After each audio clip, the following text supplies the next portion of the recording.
Mes chers frères et sœurs, bonjour. Je reviens vers vous pour le témoignage de Lourdes que je vous ai laissé l'avant-goût.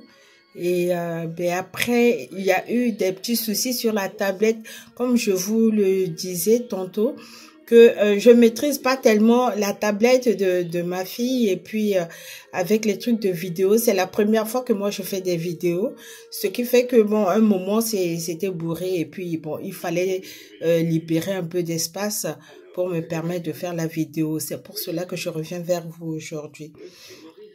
Alors, comme je vous le disais tantôt, euh, le pèlerinage de Lourdes, quand on m'avait demandé, quand on avait parlé dans le groupe de prière, là, j'avais refusé. Et après, j'ai commencé à avoir beaucoup de... Ça me posait tellement de questions sur le refus d'aller au pèlerinage. Et après, quand j'ai demandé à la dame, elle m'a dit qu'il n'y avait plus de place, que tout était pris. Et que tout était pris, je me suis dit, bon, ben, il n'y a pas de souci. Et après, bon, il restait 3 jours du départ. C'était un mardi. Un mardi, je reçois un coup de fil. La dame qui gérait le pèlerinage, elle m'a appelé au téléphone pour me dire, ah, est-ce que vous êtes toujours d'accord de partir au pèlerinage parce qu'il y a une place qui s'est libérée. Je lui ai dit bon ben que j'allais lui donner ma réponse l'après-midi. Et après, j'ai posé la question à mes enfants. Je leur ai dit, je leur ai expliqué la chose. Ils m'ont dit, mais maman, tu peux partir, il n'y a pas de souci, tu peux partir. Donc, on devait partir le 20, c'est-à-dire vendredi, pour rentrer le lundi. Ils m'ont dit, tu peux partir. Et c'est ainsi que le mercredi, je suis allée à la prière et j'ai payé ma participation. Et comme ça, on était parti vendredi. Entre-temps, avant d'aller à ce pèlerinage-là, j'ai fait le dépouillement de chez moi. J'ai commencé par ramasser, enlever toutes les images de Jésus que nous, les chrétiens catholiques, on a l'habitude de mettre chez nous, de mettre partout en disant que c'était le visage de Jésus-Christ là. J'ai tout enlevé. Même la croix, les croix, j'ai enlevé les statues de bronze de Christ qui est sur la croix. Parce que je me suis dit, Jésus-Christ n'est plus sur la croix.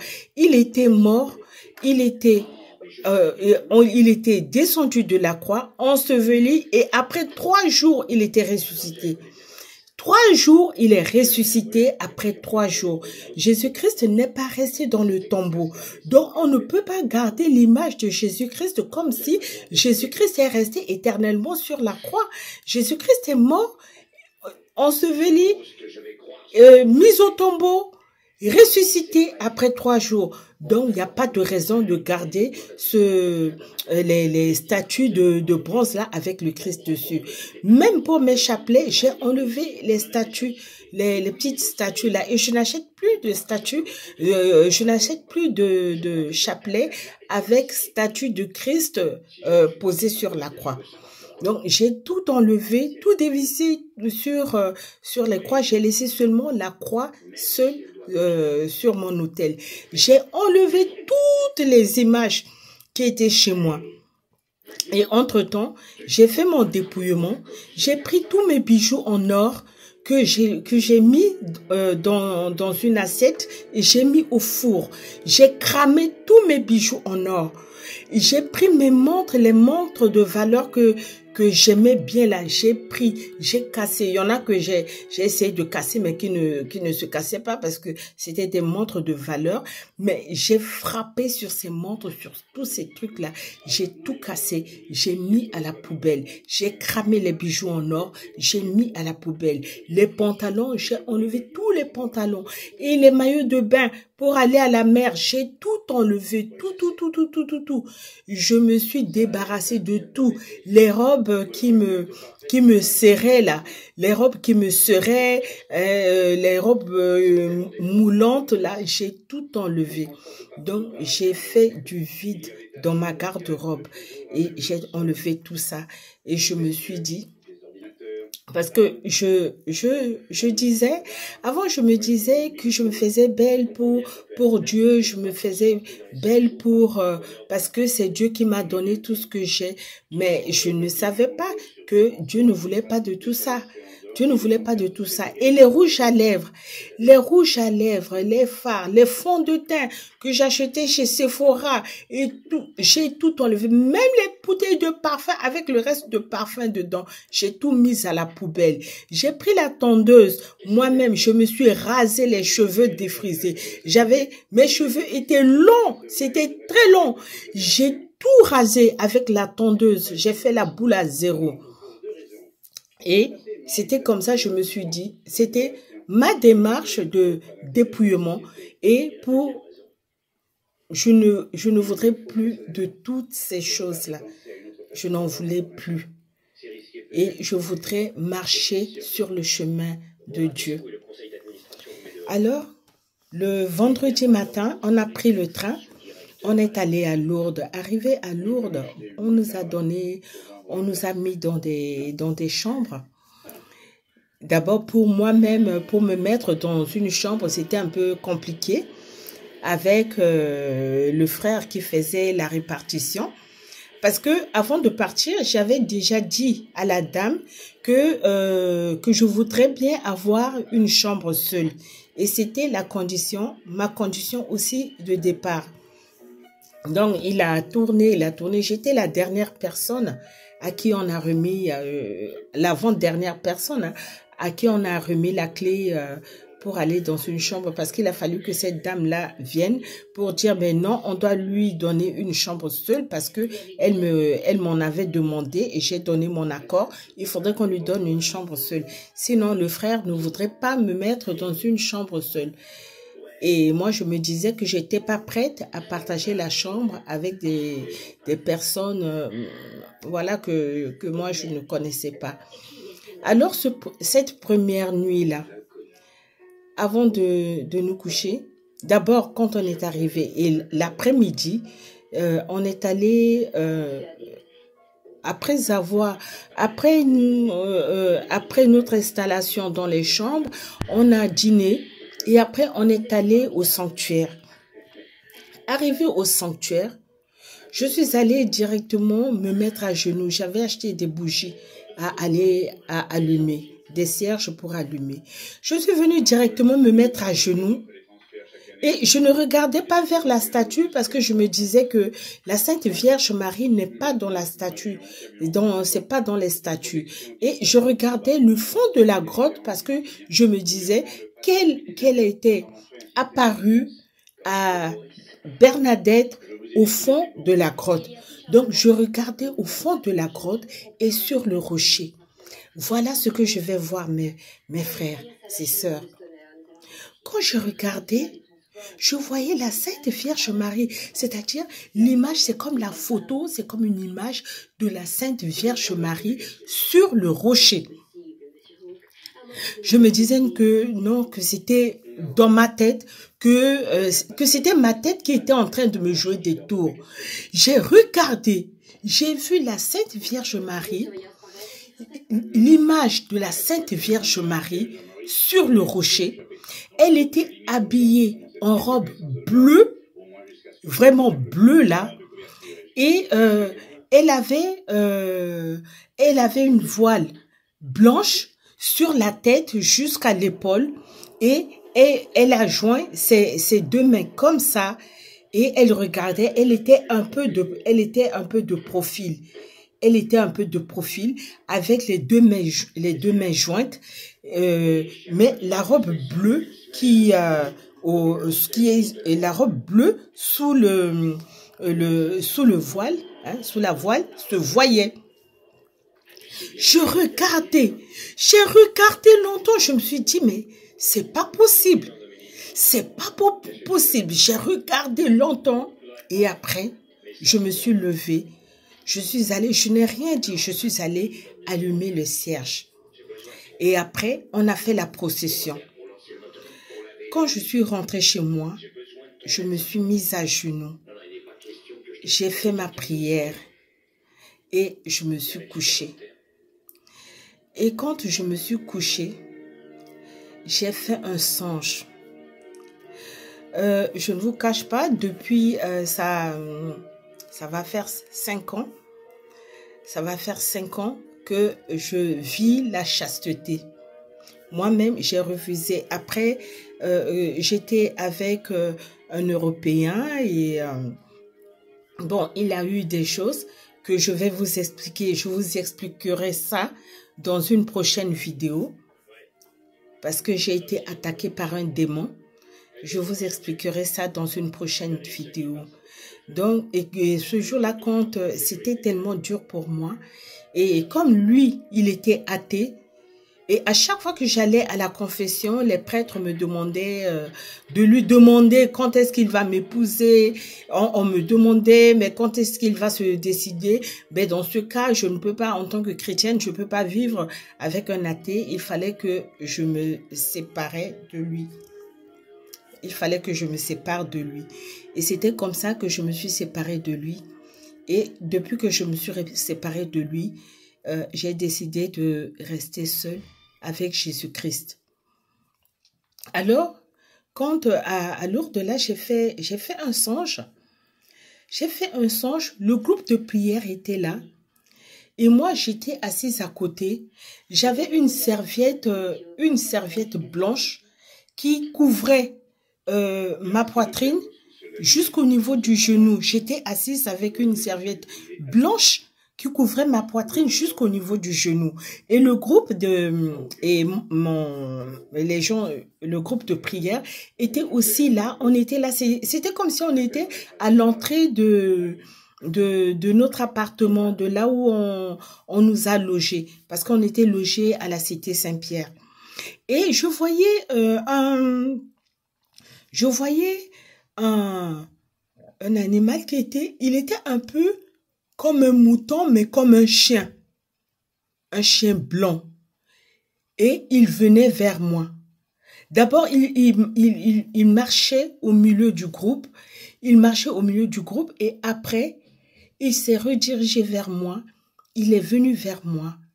Quand il est venu, il a voulu prendre mon téton du côté gauche. Il a avancé sa bouche pour sucer mon téton côté gauche. Et avec ma main gauche, je lui ai donné un coup de boxe à la bouche. Je lui ai boxé à la bouche et directement il est parti. Et j'ai entendu une voix qui m'a dit et la voix m'a dit, je l'ai sevré. La voix m'a dit ça, je l'ai sevré. Mais je n'ai pas vu de quelqu'un. Et je me suis réveillée du songe. Et le lendemain, samedi, on est allé à la grotte. Et quand on est allé à la grotte, on faisait un peu les magasins. J'avais pas l'intention d'acheter quoi que ce soit.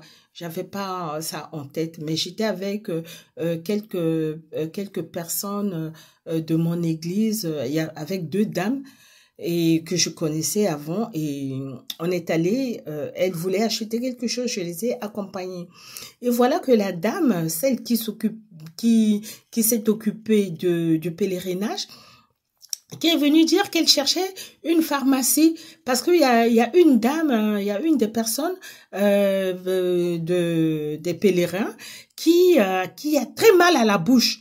Cette personne, elle a mal aux dents et ses gencives et que ses gencives saignaient. Donc elle est en train de chercher une pharmacie. Je lui ai dit mais il faudrait appeler un médecin ou bien appeler les pompiers pour l'amener à l'hôpital. Il ne faudrait pas faire l'automédication. Je lui ai dit ça. Et ce jour-là, le samedi, je suis allée à la grotte. je suis allée, je me suis mise à genoux et je regardais la Sainte Vierge Marie. Et quelque chose m'a dit de commencer à soulever mes yeux pour bien regarder. Donc j'ai regardé, quand j'ai soulevé mes yeux, j'ai vu Saint Jean. J'ai vu l'apôtre Saint Jean. Parce que Saint Jean, je l'ai déjà vu à l'adoration, au Saint-Sacrement, à Montmartre. Je l'ai vu parce qu'un jour, j'étais à l'adoration et Dieu m'a fait grâce et il m'a montré beaucoup de choses. Et tout ça, je voyais dans le Saint-Sacrement.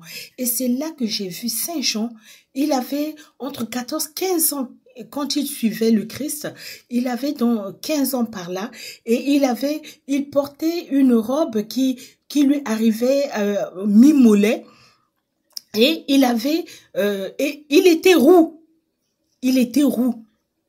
Avec des cheveux bouclés. C'était pas long, c'était bouclé. Tous ses cheveux étaient bouclés.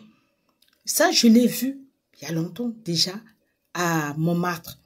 Et voilà que je vais voir, quand j'ai levé les yeux un peu sur le rocher, j'ai vu Saint Jean avec la barbe, sa barbe qui est vraiment longue, hein, beaucoup de barbe, hein, avec les cheveux, toujours roux, et il portait il avait un livre à la main côté gauche. Il tenait un livre côté gauche à la main avec un flambeau, avec un flambeau à la main. Donc, le livre, il tenait dans les bras sur son côté et sa main, il avait un flambeau. Quand j'ai regardé, je dis, mais c'est qui cet homme? Et ça me disait avec confirmation que c'était Saint Jean, que c'est Saint Jean. Je l'ai regardé longtemps. Maintenant, j'ai commencé à promener un peu mes yeux et voilà que je vais voir la face du lion, le lion de la tribu de Juda. J'ai vu la face du lion avec 2 yeux. Mais vous savez, non, je ne sais pas, c'était une surprise, c'était vraiment, je ne sais pas comment vous expliquer ça, mes frères et sœurs, je ne sais pas comment vous expliquer ça. La face du lion, et elle est grosse, donc la Vierge Marie, elle est en bas, sur le rocher, la Vierge Marie est en bas, et il y a un truc comme une lueur de torche qui était sur la Vierge Marie et au-dessus de la Vierge Marie, du côté droit, en haut, la face du lion. Et avec 2 yeux, les yeux c'était blanc, c'est-à-dire que les yeux étaient perçants, mais c'était pas comme les yeux des félins.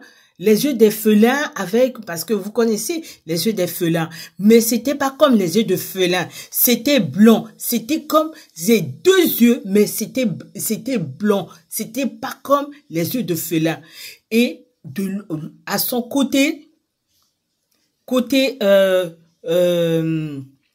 gauche de la Vierge Marie, Saint Jean, avec un livre sur sa poitrine, qu'il tenait sur sa poitrine avec un flambeau, avec ses cheveux. Mais ses cheveux, un peu au devant, c'est comme si ça commençait comme les cheveux qui commencent la calvitie a commencé à enlever un peu là. Le devant, c'était un peu comme ça. Ça commençait à enlever. Mais il avait des moustaches, vraiment beaucoup de moustaches et de barbe. Mais roux, il était roux. Et maintenant, mes yeux se sont promenés encore. J'étais là à genoux en train de contempler tout ce que je regardais. Et j'ai regardé un peu de l'autre côté. J'ai vu, c'est comme la nativité, le mystère. C'est comme une grotte, mais pour la grotte là, c'était sombre. Et il y avait comme 2 personnes et un petit truc au milieu. Donc je me suis dit ça c'était la nativité. La grotte, c'était sombre et je voyais à peine 2 silhouettes de personnes, 2 silhouettes avec avec un petit truc au milieu. Mais les deux personnes étaient un à côté, un de l'autre côté, et avec le petit truc au milieu. C'est ce que je regardais. Et j'ai contemplé, et un moment, je me suis levée. Je suis allée poser la question à quelques membres les responsables, les gens, les dirigeants du groupe charismatique, parce qu'eux, ils s'étaient mis ils étaient à l'ombre. Ils étaient un peu éloignés de la grotte à l'ombre. Je suis allée poser la question au monsieur qui donnait beaucoup de messages dans la prière là. Je lui ai demandé s'il a vu ce que moi j'ai vu là.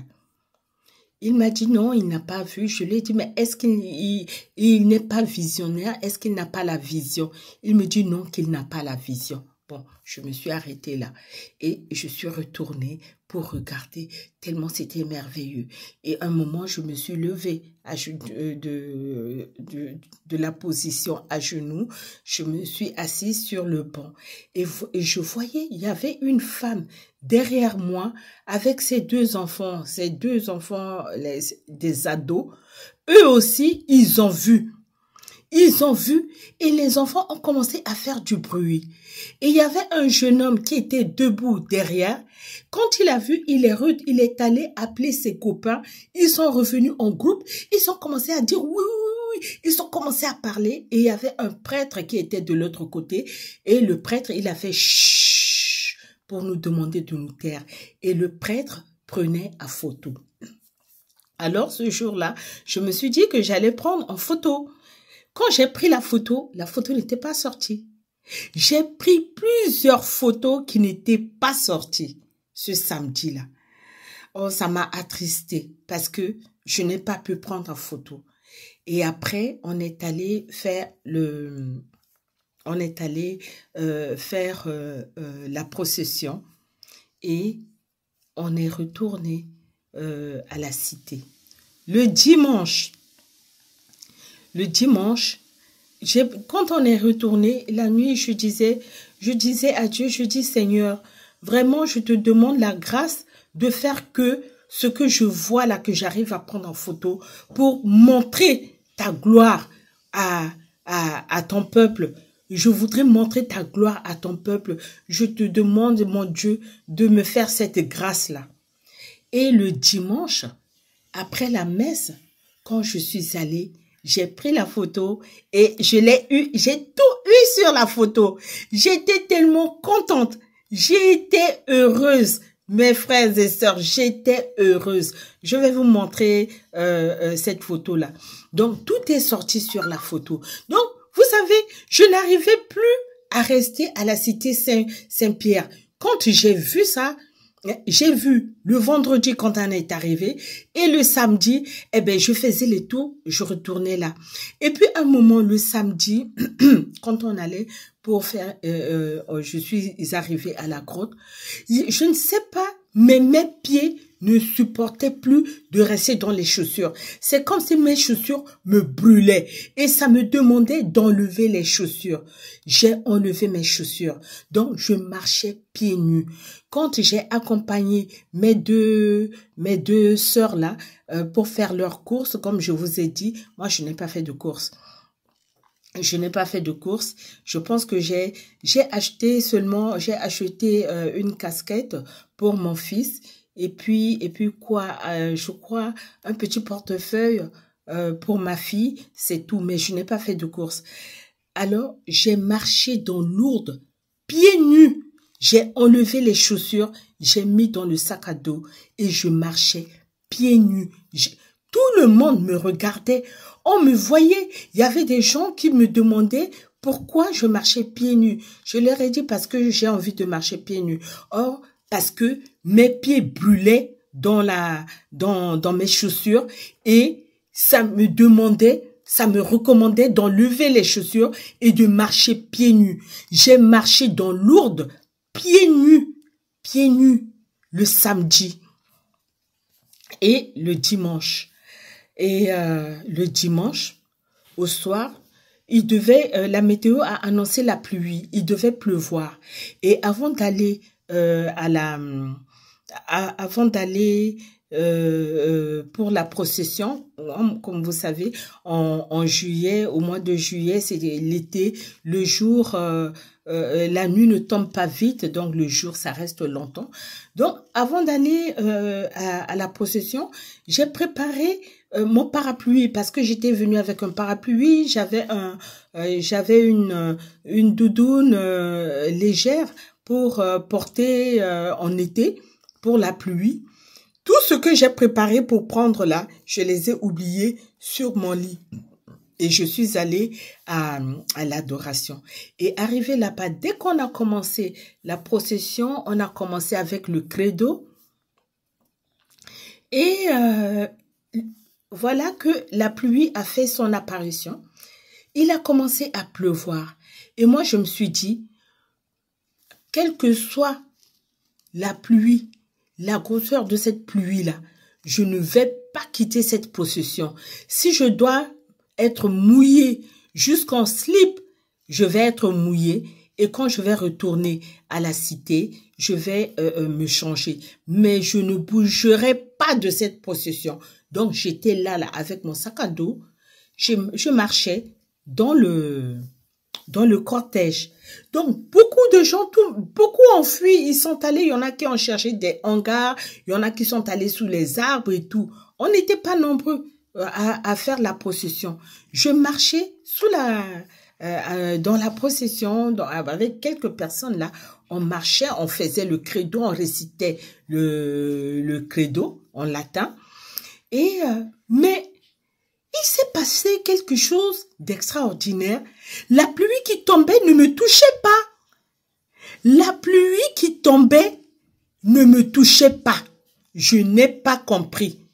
Cette pluie, on a eu cette pluie et après, quand on a fait le tour, si vous connaissez Lourdes, il y a un grand tour à faire. On a fait le tour en récitant le chapelet et vers la fin et après, à notre retour, on a commencé à marcher en zigzag tout en récitant le chapelet et après, on est allé devant le strade.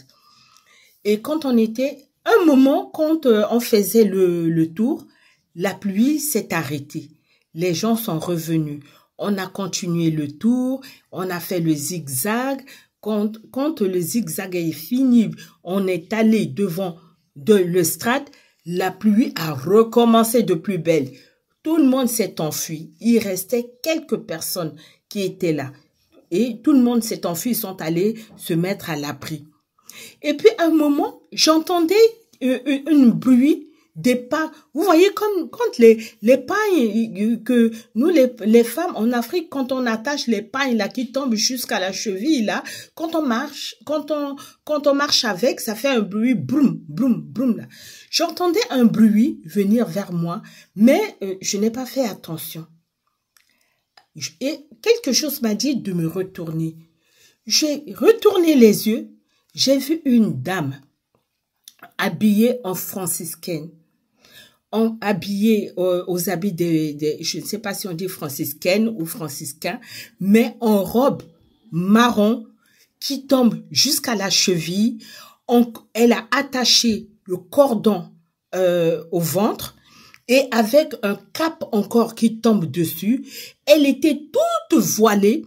Elle avait une voile blanche en dessous et une voile marron dessus qui tombait et la robe manche longue jusqu'au niveau des poignets, hein, début des doigts là, c'est vraiment manche longue, grosse manche et elle a marché directement, c'est-à-dire que elle venait directement vers moi.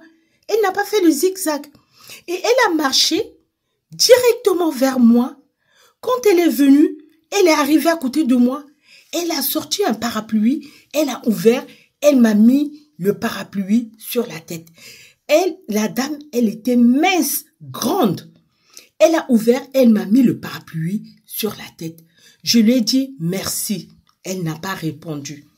On a fait le reste du chapelet, quand on a fini le chapelet, on a commencé à chanter Salve Regina.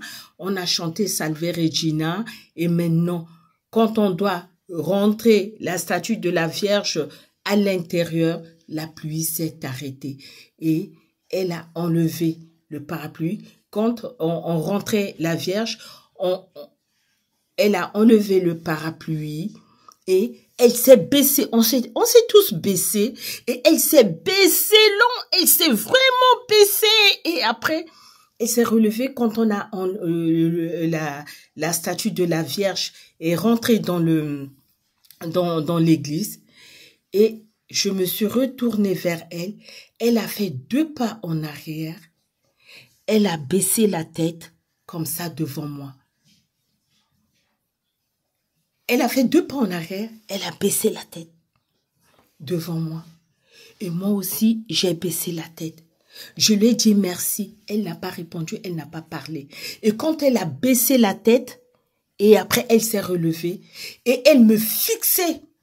Elle m'a fixé droit dans les yeux. Et j'ai vu ses yeux qui sont tellement clairs. Elle est noire. Elle n'était pas blanche. C'était une femme noire. Très noire. Très noire. Et vous voyez les blancs des yeux là. Pour elle là, c'était blanc. Et quand elle m'a regardé, elle a fait 2 pas en arrière. Elle s'est baissé la tête devant moi. Moi aussi, je me suis baissé la tête devant elle. Je lui ai dit merci. Elle n'a pas répondu et elle s'est redressée droite et elle me regardait fixement dans les yeux. Et un moment, j'ai regardé ses yeux. Un moment, j'ai eu peur. Directement, j'ai eu peur. Je me suis retournée. Elle aussi, elle s'est retournée et elle est partie. Et tout le monde, je vous dis, la dame, parce que les dames avec qui j'étais, on faisait, elle est dans mon église ici, et elle aussi, elle était partie. C'était grâce à cette dame-là que j'avais quand même la compagnie pour causer, pour bavarder un peu. Elle et une autre dame, toutes les deux, des Ivoiriennes, elle l'a vue. Elle l'a vue. Et elle aussi, elle l'a témoigné. Elle a dit, mais j'ai vu cette dame-là, cette religieuse, qui est venue directement, elle venait de loin, elle est venue directement vers Chantal. Elle a ouvert les parapluies sur sa tête. Mais c'était extraordinaire. Vous voyez, c'est ce que vraiment j'ai vécu à Lourdes. Et ça, c'était le dimanche, le dernier jour de notre, la soirée du dernier jour de notre pèlerinage. Et vous savez ce qui s'est passé le lundi matin avec nos bagages. On attendait pour prendre le bus, le car pour aller à la gare et prendre notre train et rentrer à Paris. Eh bien, c'est les pompiers, c'était les pompiers, les SAMU, une voiture de SAMU avec un véhicule des pompiers qui était parti chercher une dame qui était très malade, la dame qui avait des problèmes à la bouche, des problèmes de dents. Parce que quand j'ai boxé cet animal-là, je me disais que quelqu'un allait avoir un choc à la bouche. Que quelqu'un allait avoir un choc à la bouche. Et le matin, quand je me suis réveillée, j'ai dit à notre, le frère, moi je l'appelle Berger, puisque c'est lui qui dirige le groupe. Je lui ai dit qu'il a eu quelque chose dans la nuit. Voilà. Le lendemain matin, le samedi matin, quand je suis sortie de la chambre pour aller au petit déjeuner, c'est lui que j'ai croisé, on marchait ensemble et je lui ai dit ça. Et il m'a dit, ah ben vous savez, ici, bon, il y a tout le monde qui vient, hein, on ne sait pas qui est qui. C'est-à-dire, il n'a pas pris ce que je lui ai dit en considération parce que quand je lui parlais, je sentais qu'il ne voulait pas écouter ce que je lui disais. Mais je lui ai quand même fait passer le message. Et voilà le jour de notre retour à Paris. Mais il y a une dame qui était partie là-bas avec ses 2 enfants. Et c'est elle qui avait des problèmes à la bouche là. Le samedi matin, sa bouche a commencé à saigner. Hein, il y a des pus. Et il y a des pus qui sortaient de ses gencives. Elle avait mal à la dent, hein, mal aux dents. Hein, d'après ce que l'autre nous a dit, qu'elle avait mal aux dents. Et il y a des pus qui sortaient de ses gencives qui saignaient. Et le jour où le lundi, quand on allait partir à la gare pour rentrer à Paris, eh ben, c'était les pompiers et un véhicule de SAMU qui était parti la chercher pour l'amener à l'hôpital. Donc, elle n'a pas fait le voyage de retour avec nous. Elle et ses enfants, on a pris... les pompiers l'ont pris avec ses enfants hein, pour l'amener et nous, après, on a pris le train pour rentrer. Et vraiment, c'est ce que je voudrais vous dire. Et puis, vous savez, moi, ça me fait rire parce que dans le train, j'entendais d'autres qui disaient les Africaines là, moi, je n'ai rien dit. Je dis, c'est pas moi. Je suis un être humain comme tout le monde. Mais j'aime Dieu, j'essaie tous les jours, j'essaie. Donc, et je prie parce que tous les jours, je dis à Dieu que moi, je suis une pécheresse comme tout autre. Seigneur, j'implore la miséricorde de Dieu. Le soir, avant de me coucher, je me mets à genoux pour demander pardon à Dieu pour mes péchés de la journée. Je prie, je cherche la face de Dieu. Je cherche la face du Christ, je l'adore. J'adore le Christ. Et là maintenant, je vais vous dire, dans les témoignages qui vont venir, je vais vous dire que Dieu parle, que le Christ parle. Mais la voix du Christ, ça tombe comme le tonnerre. Sa voix est tellement puissante. Sa voix est puissante. Je vous dis, au petit matin, il n'y a pas eu longtemps. Au petit matin, pour moi, j'étais dans le sommeil. J'entendais dans le songe alors que ma fille était en train de se préparer pour aller à l'école. Et ils m'ont entendu parler avec une grosse voix. Donc ma fille, elle a fui. Elle a eu peur. Et c'est quand elle est rentrée des cours qu'elle m'a dit, maman, ce matin tu nous as fait peur. Tu as parlé avec une voix tellement forte, une voix puissante. Ça m'a fait peur, tu nous as fait peur. Vous voyez, ça, je vais vous expliquer dans les vidéos à venir. Donc, vraiment, je vous remercie beaucoup. Mais c'est pas moi. Moi, je ne suis pas Dieu. Moi aussi, je cherche le chemin comme tout autre. Et moi, je ne néglige pas la Sainte Vierge. Parce que Jésus, comme disent les frères là, comme tous ceux qui ont commenté, Jésus nous a donné sa mère sur la croix. Et elle intercède nuit et jour pour nous. Elle intercède pour nous. Elle, au moins, elle n'a pas connu le péché. Mais quand vous me demandez, ou bien quelqu'un va demander à l'autre, mon frère, prie pour moi, ma soeur, prie pour moi. Mais est-ce que toi, quand tu demandes à ton frère ou à ta soeur de prier pour toi, est-ce que tu connais la vie de ton frère ou de ta soeur là? Tu ne connais pas sa vie. Tu ne connais pas sa vie. Tu ne sais pas ce que ton frère ou ta soeur fait dans la nuit. Est-ce que tu es vraiment sûr que ton frère là ou ta soeur là va prier pour toi, va intercéder pour toi? Est-ce que tu es sûr? Est-ce que tu connais sa vie? Est-ce que tu sais, tu as des garanties pour dire que la prière que ton frère ou ta soeur ou ton berger ou ton pasteur ou ton prêtre, ton diacre, que tout ce monde-là, est-ce que tu as vraiment la certitude que leur prière monte devant Dieu? Mais la Sainte Vierge Marie, quand elle prie, sa prière monte devant Dieu. Parce que Dieu l'a aimée. Dieu l'a aimée pour faire d'elle la mère de son fils unique. Elle est l'épouse du Saint-Esprit. Elle est l'épouse du Saint-Esprit. Et quand elle intercède pour nous, cette prière va directement à Dieu. Nous sommes des pécheurs. Nous sommes des pécheurs, nous tous. Mais la grâce, vraiment, Jésus nous a aimés. Il nous a donné sa mère. Et pour que sa mère nous aide à prier, que sa mère prie pour nous, intercède pour nous. C'est ce que moi je fais et certains catholiques, certains frères, sœurs le font. Et il y a même des baptistes, il y a même des protestants qui font le chapelet. Hein? Donc, c'est ce que je voudrais vous partager, mes frères et sœurs. Que Dieu vous bénisse et vraiment, je vous ferai l'autre témoignage, mais je vais vous afficher, je vais vous montrer tout de suite la photo que j'ai prise à Lourdes. Merci. voilà la photo, mes frères et sœurs. Voilà la photo.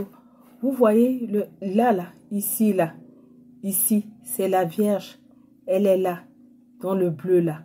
Vous voyez ici à côté, ici, là. Vous voyez ici, c'est Saint Jean. C'est lui qui est là. C'est la Bible qui est là, noire, entre ses mains, avec le flambeau. Vous voyez là, c'est la face du lion. Le lion de la tribu du Juda. C'est sa face qui est là. Vous voyez la Vierge, elle est là. Vous voyez, c'est un peu comme si c'était, je ne sais pas, voilà. Vous voyez? Et puis, le mystère de la nativité, c'est ici. Voilà la grotte. Vous voyez, les gens sont dedans. Vous voyez, les gens sont dedans, dans la grotte. Donc, ici, vous voyez la tête de Saint Jean. Hein? Vous voyez la tête de Saint Jean. Sa tête est là. Son bras, le flambeau, le livre. Et vous voyez ça là, c'est la lueur. Et la Sainte Vierge, elle est là. Elle est là au milieu. Et avec sa robe bleue. Et là, vous voyez là où il y a mon doigt là, j'enlève mon doigt. C'est la face du lion, le lion de la tribu de Juda. C'est sa face qui est là.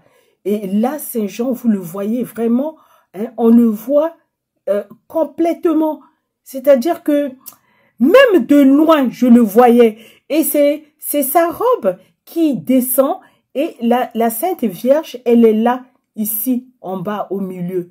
Et là, c'est la face du lion. Et je vais vous mettre ça.